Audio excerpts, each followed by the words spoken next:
वही केमिस्ट्री की क्लास में जरा सा हाथ दबाया था, 40 साल से पैर दबा रहा हूं।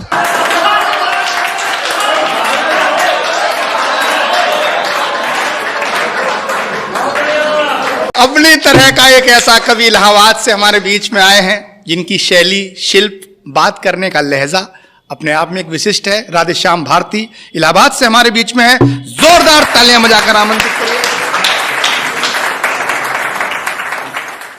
नौजवान मनोज जी मुझको देख करके हंसते हैं, चेहरा देखते हैं, बाल देखते हैं, ये भी कवि हैं।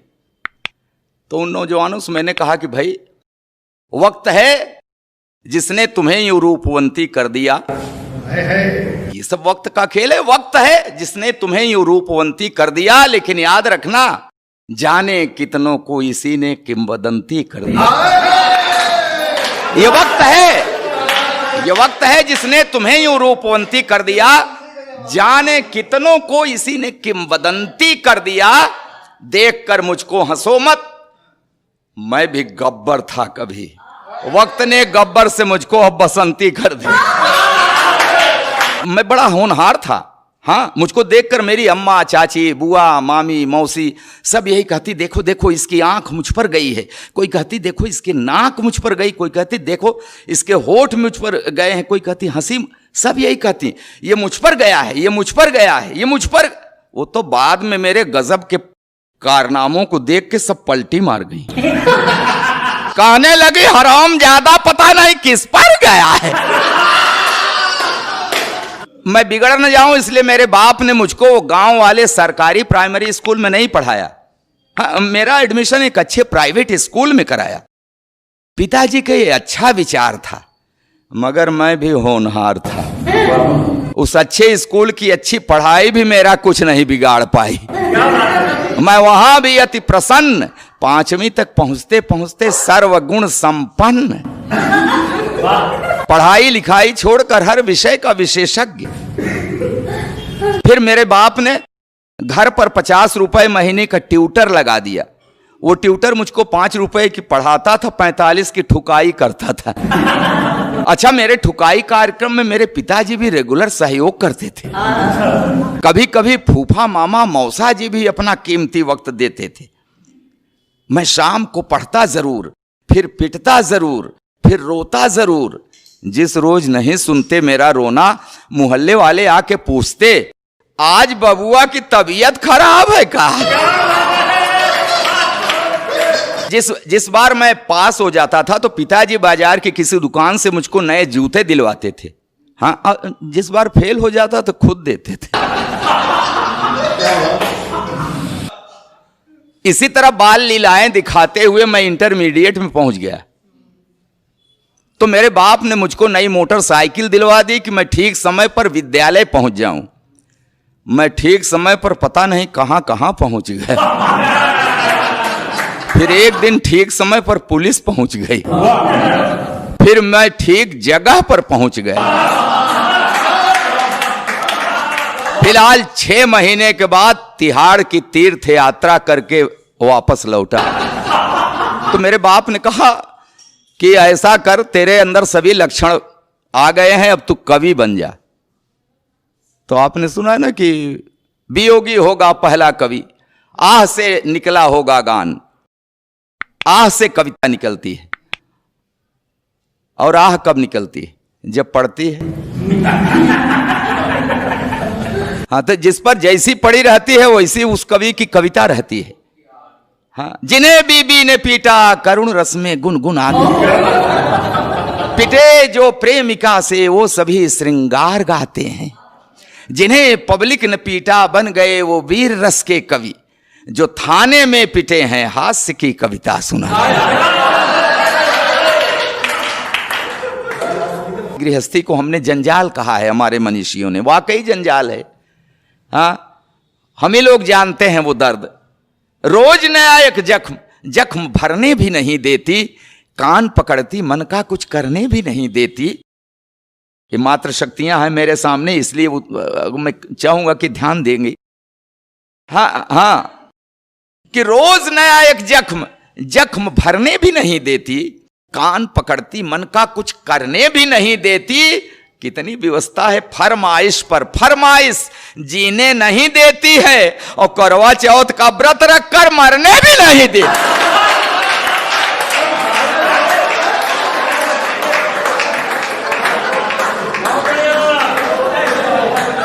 कैसे सांसत में हम लोग जी रहे हैं, अब क्या बताएं।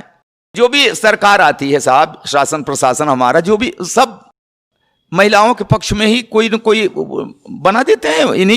इनको मजबूत करने के लिए कोई न कोई कानून बनाते रहते हैं।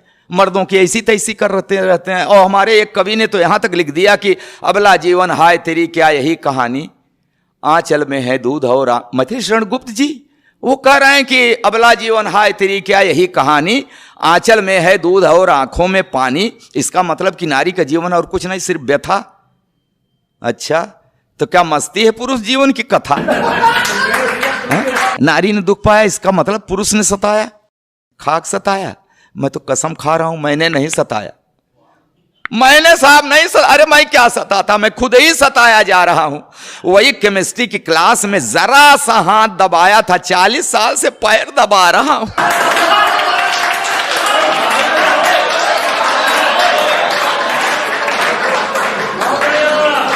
अच्छा, विदाई के समय रो रही थी। अरे साहब क्या है, आपके दर्द, आपका भी दर्द मेल खा रहा है हमारे। विदाई के समय रो रही थी, फूट फूट कर रो रही थी। तो मैंने कसम लिया कि इसे कभी कष्ट नहीं दूंगा, हमेशा सुखी रखूंगा, तो धीरे धीरे अपने मायके को भूल जाएगी, नहीं रोएगी, चुप हो जाएगी। तब कहां पता था कि ये एक रोज रो रही है, अब जिंदगी भर मुझे रुलाए। मैंने कभी उससे आंख मिलाकर सर उठाकर बात नहीं की। हाँ, हमेशा बड़े अदब से उसे निहारता हूं। उसके पैर के अंगूठे में हल्की सी ठोकर लग जाए, तुरंत बैठकर मुंह से फूंक मारता। जब कभी उसका तेवर गरमाने लगता है, बिना सर्दी जुकाम मेरे गले में बलगम घड़घड़ा आने लगे। फिर भी जाने कि वो हमेशा मेरे ऊपर ऐंठती है। हे भगवान, पंडित जी बीवी को शादी में बाएं बैठा दे चाहे दाएं, बाद में तो सिर पर ही बैठती।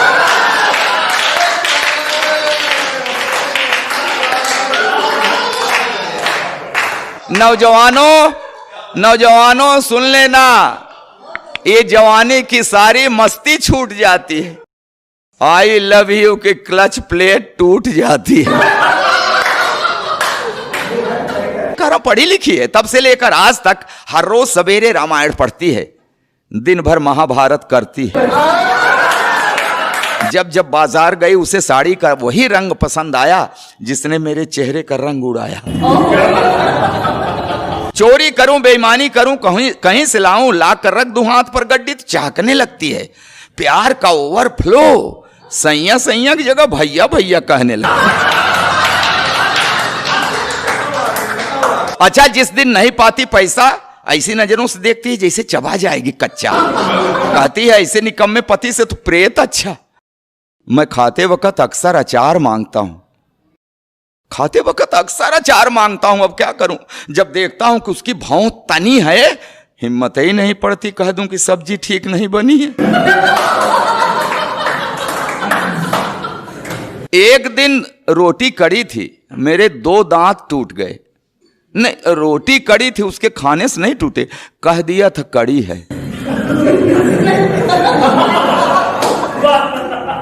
बेलन के हवाई हमले से मेरी रूह हिल गई, तभी से मुझे दिव्य दृष्टि मिल गई। अब मुझे गधा कहते हैं तो हाँ मैं सिर हिलाता हूं। वो एक शब्द बोलते हैं मैं पूरा पैराग्राफ समझ जाता हूं। मैंने 2 विश्वविद्यालयों से डिग्रियां ली हैं साहब, मगर इस बात का भी उसके ऊपर कहां असर पड़ता है। कहती है बछड़ा भले 2 गायों का दूध पिए, बड़ा होके बैल ही बनता है। चावल में अक्सर कंकड़, तो मैं कहता हूं अरे भाग्यवान, उस भगवान ने तुझे 2 बड़ी बड़ी आंखें दी हैं, ये चावल के कंकड़ बीन लिया करो जी। तो कहती उसी भगवान ने तुम्हें भी तो 32 दांत दिए हैं, ये चावल के कंकड़ फोड़ लिया करो जी। अब क्या करूं साहब, आज भी हर रोज उससे कोई न कोई शऊर सीख रहा हूं, आंख कान मूंद कर ट्रॉली खींच रहा हूं। जी हाँ साहब, जी हां, खींच रहा हूं ट्रॉली, मगर खुश हूं, क्योंकि मैं जानता हूं बेशक वो मुझसे लड़ती है, झगड़ती है, मगर मुझे हल्का सा बुखार भी आ जाए तो मेरी कुशलता के लिए तुलसी के नीचे दिया धरती है। कि हां, बेशक वो मुझसे लड़ती है, झगड़ती है, मगर मुझे हल्का सा बुखार भी आ जाए तो मेरी कुशलता के लिए तुलसी के नीचे दिया धरती है, रखती है व्रत उपवास, मनाती है कि अक्षुण रहे हवात, बना रहे 7 जन्मों का साथ। और ये नोक झोंक, ये तो दाम्पत्य का अंग है। मियाँ बीबी से लड़ता है, बीबी मियाँ से लड़ती है, मगर बिखरने मत देना इस दाम्पत्य को, क्योंकि बुढ़ापे में जब बेटे और बहुएं साथ छोड़ देते हैं तो एक को दूसरे के सहारे की बड़ी जरूरत पड़ती है, बड़ी जरूरत पड़ती है, बहुत।